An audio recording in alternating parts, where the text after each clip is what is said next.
This week on the Bioneers, Revolution from the Heart of Nature. Young Women United demanded that we do not consider poor young women of color as people that can be just thrown away by society. I'm Neil Harvey. It's Women Changing the Story, Mother Bears, Polar Bears, and Women's Leadership on the Bioneers. Women around the world are finding the courage to listen to what's in their hearts, lift their voices, and speak their minds. And I feel strongly that kids shouldn't be the environmental ambassadors, actually. That's our job as grown-ups. The fact that we've loaded up the atmosphere with so many heat-trapping gases now, the climate is becoming unstable, and our oceans are now 30% more acid than they used to be. Women's truths, perspectives, and voices have been largely missing from the global conversation, but that's beginning to change. The Op-Ed Project is an amazing organization that tries to diversify the range of voices we hear in the media. Because when you think about op-eds, the opinion pages in the Chronicle, the New York Times, the Washington Post, what percentage do you think are written by women? If you guessed more than 15%, you'd be wrong. Why such a gross imbalance in perspectives? It might seem that the world's male-dominated, inherently biased institutions just haven't been that interested in listening. It turns out, however, that it's also because women haven't raised their voices to write and speak in the public sphere often enough.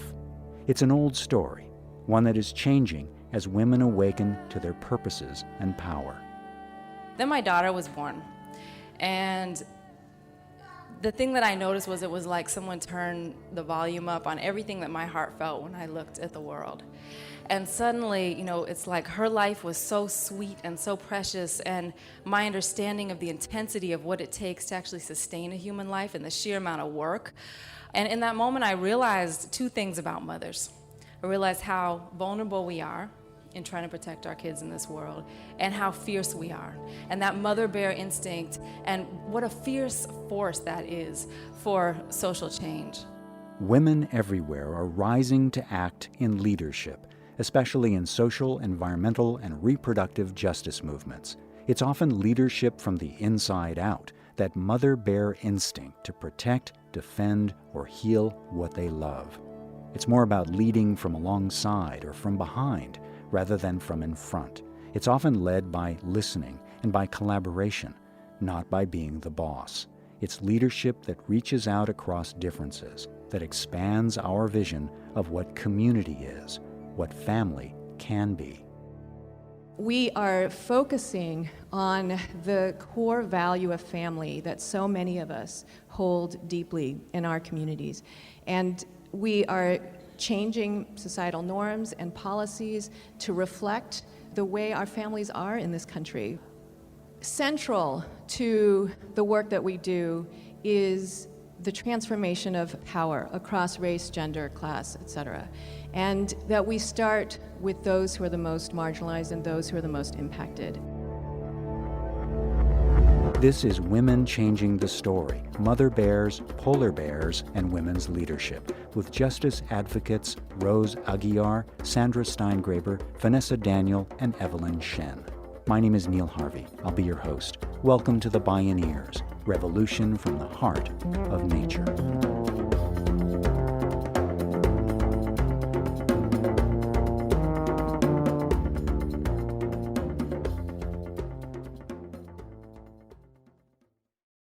In the next half hour, stories of change from 4 outspoken women leaders, 2 working in the reproductive justice movement, a scientist focused on climate and chemicals, and a journalist who's getting women's voices into the media.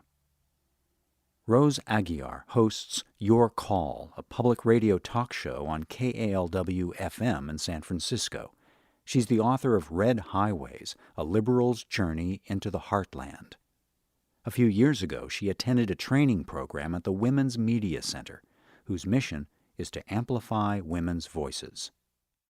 Katie Ornstein, who runs the Op-Ed Project, came into our class and said, if you were to write an op-ed for the New York Times tomorrow, what would it be about? Great ideas, education, healthcare, climate change, you name it.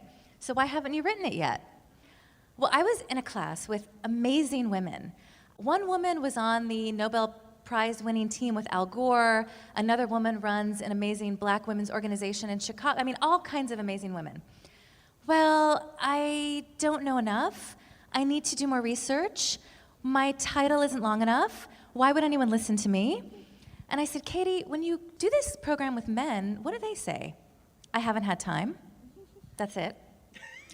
And even if they are questioning themselves, they won't admit it. And then I said, well, have you ever taught a class of women, and have they ever not had this issue? And she said, once. Goldman Sachs executives, right?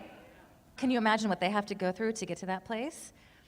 So now I'm teaching an op-ed project in Dallas, Texas, with 10 activists.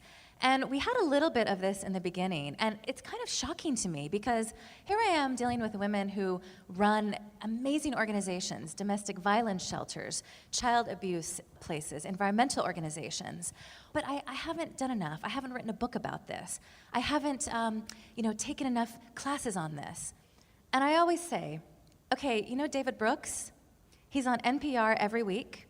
He's on the NewsHour every week. He has a New York Times column. And he's on the Sunday shows maybe once or twice a month. Do you think he goes to bed at night and says, you know, they want me to talk about tax cuts tomorrow, and I haven't written a book about taxes. I think I'm going to pass. Never!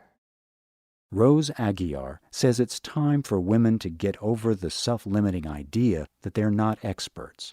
Time for women journalists to search out the hidden stories of ordinary women and spread their voices widely on the airwaves. This is the role that we as journalists need to play, is we need to take your stories and tell them, and you need to demand more from the media because we are not doing our jobs. Even the progressive media, you have the authors on, you've got the professors on. Let's give them a break once in a while, and let's bring on the domestic worker, the minimum wage worker, the mom who just lost her job, the child who is in a gang. We did a show about Foxconn where a lot of the Chinese workers are making our iPhones and committing suicide because the working conditions are so bad, they had to put a net around the building, and they brought in monks to pray with these young people so they wouldn't jump off the building. There's a great organization called China Labor Watch, and we found a number of blog posts by a woman. We didn't know how old she was, it didn't matter, but we said, oh, let's bring her on. She's written amazing posts about what these people are facing. And so we called her and said, we're doing a show, we want you to come on. And she sounded young, and she said, you know, I haven't been on the radio before. I think I'm going to ask my boss to do it. And I said, let me guess, is your boss a man? Yes. I said, okay, hold on. You are coming on our show. And I kind of got mad because this happens over and over again. I had to talk to her for 10 minutes to convince her to come on the show. But I did, and she was incredible. Radio talk show host Rose Aguilar. Biologist, author, poet, and cancer survivor Sandra Steingraber is also an environmental activist and mother. In her latest book, Raising Elijah, Protecting Children in an Age of Environmental Crisis, Steingraber shows how the intimate world of parenting connects to the public world of policymaking. Well, I pay a lot of attention to the feedback I get from my kids. I have a 14-year-old and an 11-year-old, and so they're now old enough to know what it is I do. So my parenting has changed because the things that I do involve really frightening things, right? So one of the things I research is the disappearance of the plankton in the ocean caused by global climate change. Our plankton stocks are in trouble. Plankton make us half of the oxygen we breathe. So I have data spread out all over my desk about things like that. When my kids were little, they couldn't read that stuff. And I felt, and still do feel strongly, that kids shouldn't be the environmental ambassadors, actually. That they shouldn't become atmospheric junior rangers. That's our job as grown-ups to solve. I mean, this happened on my watch, as an adult. The fact that we've loaded up the atmosphere with so many heat-trapping gases now, the climate is becoming unstable, and our oceans are now 30% more acid than they used to be. So that's for me to deal with and not for them to worry about. But now that they're old enough to be curious and know and read, I have to kind of pay attention to the feedback that I get from them.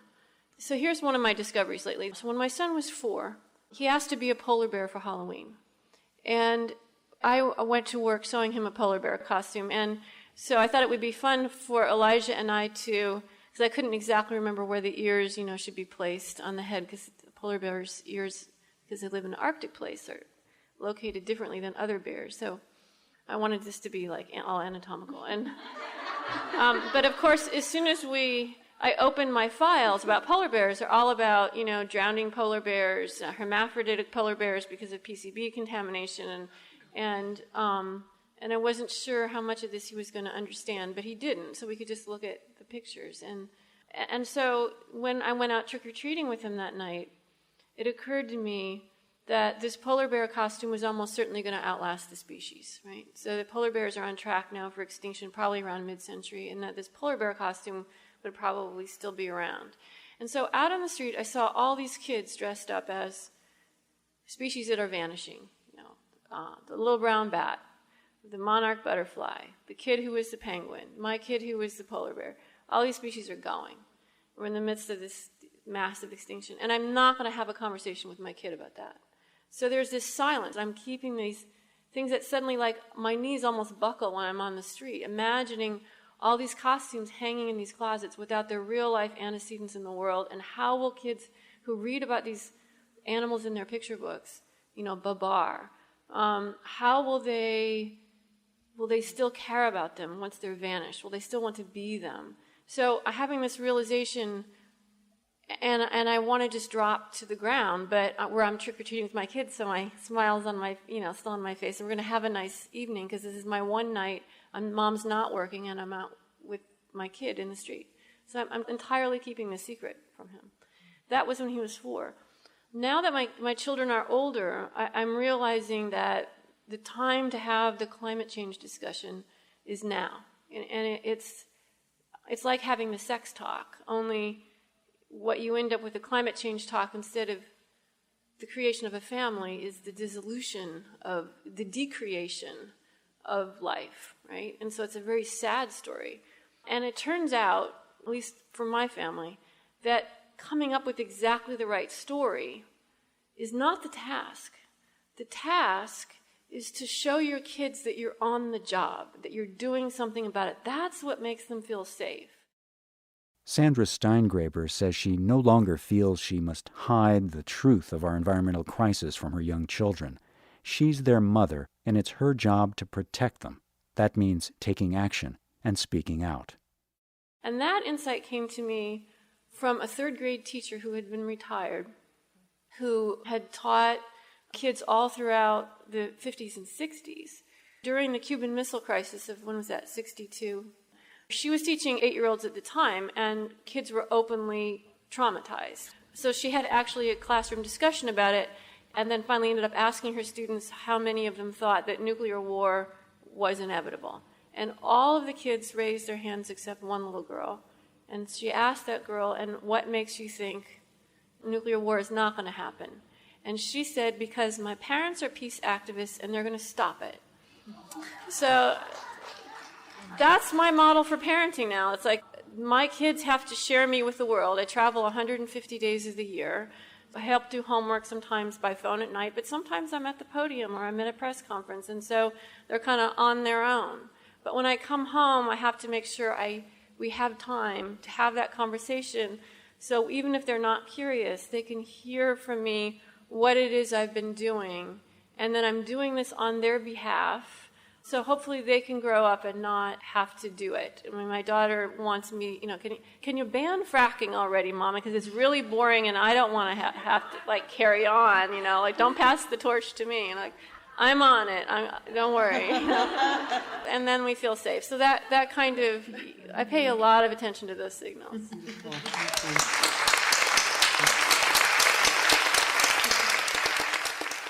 When women summon the courage to take action, they become role models for their daughters and sons, who see that a woman's place is anywhere she wants to be, in the media, in politics, and in real, honest relationship with her kids. More about motherhood as a fierce force for social change when we return.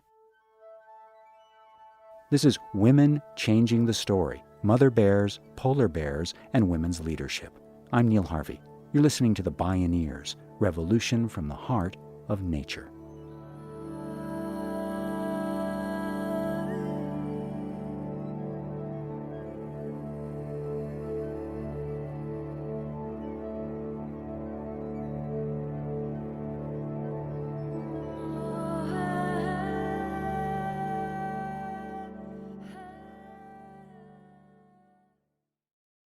To explore more Bioneers radio shows and video programming, please visit media.bioneers.org. Sometimes motherhood can be the mother of all motivators. When her daughter was born, Vanessa Daniel became intensely aware of the contrast between the vulnerability of her innocent child and the violence and injustice of the world into which she was born. This realization deepened her commitment to mothers everywhere. My life, much of it has been dedicated to supporting mothers and to really seeing mothers not as victims, but as powerful, as capable of changing and transforming the systems that impact their lives and their communities. And the way I'm doing that now is I'm heading up Groundswell Fund. We're one of the largest funders of the reproductive justice movement in the United States, and that's a movement that encompasses motherhood in many ways. That means the right to contraception and abortion, which are motherhood issues. That means the right to birthing rights. It means the right to parent your children. Vanessa Daniel's inclusive view of modern American motherhood is rooted in hard historical injustices against mothers that have startling legacies today. So what happened historically in this country with black mothers? You know, the history of coming to this country for many people in shackles, the history of the core part of experience of a mother of having your children sold away from you. Why do I bring that up? That's ancient history, right? That's uncomfortable, right? But what's happening currently is that astronomical numbers of black women in this country are being separated from their children through mass incarceration. I'm talking about a 400% increase in the number of women who have been locked up in this country in the past 20 years. And for black women, that figure is 800%. And when you're a mother, imagine being a pregnant woman when you're incarcerated. You have very little access to proper nutrition or medical care to sustain that pregnancy. You're shackled around your belly, around your ankles, around your wrist. You're shackled to the bed during pregnancy and delivery. I mean, this is motherhood in America, all right? So what we're funding is formerly incarcerated women who are organizing against this. And what they've been able to do is to actually create a pipeline that doesn't go into prison, drawing down more funding for family treatment centers where women who have substance abuse problems can heal with their children as an alternative to incarceration and losing their kids to the state. They have won a ban on the practice of shackling pregnant women during labor and delivery, and all federal prisons extended that in many states. They've won visitation rights for women. They've won the rights for more women to be in facilities where they can be housed with their children if they, end up having to be incarcerated, which the goal is to actually get out of incarceration altogether. Mothers are powerful, right? The Groundswell Fund is changing the story for incarcerated American mothers trapped by unjust policies by funding mothers themselves to organize for their rights. Current immigration policy separates undocumented mothers from their children, too. There are hundreds of thousands of children who are being stolen from their immigrant mothers right now who are being deported and detained under immigration policy in this country. And many of you may have heard the story of Encarnacion Romero, who's a mother in Missouri. She was detained by the INS at a sting at the poultry plant where she worked. And she was a mother of an 11-month-old. And against her protest, while she was detained, her child was put up for adoption. And when she was released, they said the adoption stands, you have no custody to your child. Why? The judge's reason was because by being detained, she had abandoned her child. So, and this is not an isolated incident. This is what's happening with motherhood in America for immigrant women. And so we're funding immigrant women to fight these systems and actually change these policies. Groundswell also supports policy changes for mothers attending high school. Historically, what's happened is that young single mothers were sent away to live in a home with other mothers of illegitimate children. Have you talked to teen mothers today in this country? In public schools, the degree to which they are stigmatized and blamed and not supported and forced out of their constitutional right to an education and opportunity is just unconscionable. And so we're funding high school students who have organized and gotten school boards to revamp their policies so that they don't stigmatize and they support young mothers and young parents and they enable them to stay in school. Modern families. According to the 2010 census, 79% of households in the United States don't contain families that conform to the stereotypical traditional nuclear family model.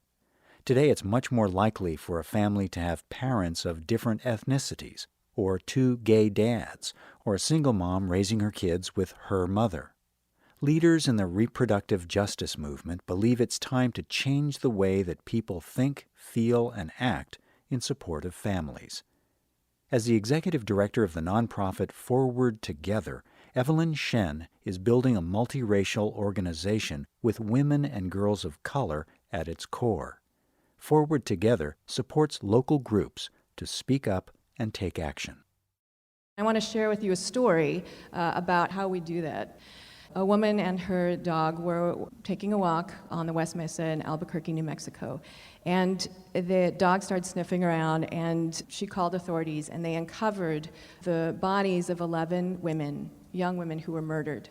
It was a mass grave, these young women. Many of these women were part of the sex trade industry, and all of them were young women of color. And nobody cared about these young women. When the media started reporting it, they referred to these young women as prostitutes and drug addicts. When the parents reported their daughters missing, the police did nothing. They would not follow up on any leads because they dismissed them as runaways and not worthy of kind of extra effort. These young women were so talked about in such a way and demonized in such a way that the parents of the victims were ashamed to publicly claim their daughters. There is an amazing grassroots organization called Young Women United in New Mexico who decided that they did not want this to happen again to anyone. Young Women United partnered with the Strong Families Initiative to reclaim the identities of the murdered women. They joined forces to shift policies and embrace the 11 young women's dignity, even in death. So they launched an aggressive communications campaign. They held numerous community forums. They brought families to speak to state legislators and policymakers. They talked to the media. And they began to refer to these young women as our sisters, our daughters, our aunties, our mothers, our lovers, and began to encourage people in New Mexico to embrace these young women into their community. And it actually, you could see across time, the shifts through people's language. So in 6 weeks, State Senator Linda Lopez passed a state resolution that basically mandated that all government officials who were involved in this case refrain from using the terms drug addict and prostitutes when referring to these young women. When they held a community forum and the state senator came, he spoke up and came out as the son of a teenage mother. And he's a straight white man. And he talked about how he felt connected because of who his mother was to these young women. And the media to this day, because the person who did this crime has never been found, when the media talks about this tragedy, they don't use those terms anymore. Changing the story, bridging divides, humanizing the victims of violence, expanding beloved community. Young Women United continues its work on behalf of young women and young mothers who find themselves entangled in the legal system for substance abuse. It's changing policies and changing public attitudes. Eveline Shen says that August 25th was established as a day to celebrate young mothers in New Mexico. So I share this story with you because I think it's a great example of the outcomes of a beloved community when Young Women United demanded that we do not consider poor young women of color as people that can be just thrown away by society, but that we need to embrace everyone in our society, right, as part of our community, as part of our larger family, and part of the people that we care about. And that everyone has a role, regardless of the power that you have, whether you are part of the community, you're part of the family, you're a policymaker, you're in the media, you're an activist. You have a role of creating conditions so that each individual member can thrive. Eveline Shen, along with Vanessa, Sandra Steingraber, and Rose Aguilar, brave, innovative women leaders, lifting their voices, speaking truth to power, reaching across differences, and expanding our vision of community, family, and the family of life.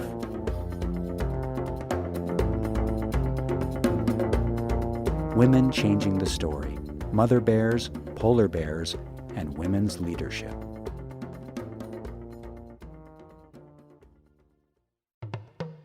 You can explore more Bioneers radio shows and video programming online at media.bioneers.org. For information on attending the National Bioneers Conference and Bioneers events in your area, please visit bioneers.org or call 1-877-BIONEER. The Bioneers: Revolution from the Heart of Nature is a production of Bioneers and Collective Heritage Institute. Executive producer Kenny Ausubel. Written by Catherine Stifter and Kenny Ausubel. Additional writing by Nina Simons.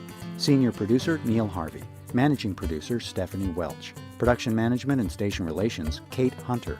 Distribution is by WFMT Radio Network. Our theme music is taken from the album Journey Between by Baka Beyond and used by permission of Hannibal Records, a Rykodisc label.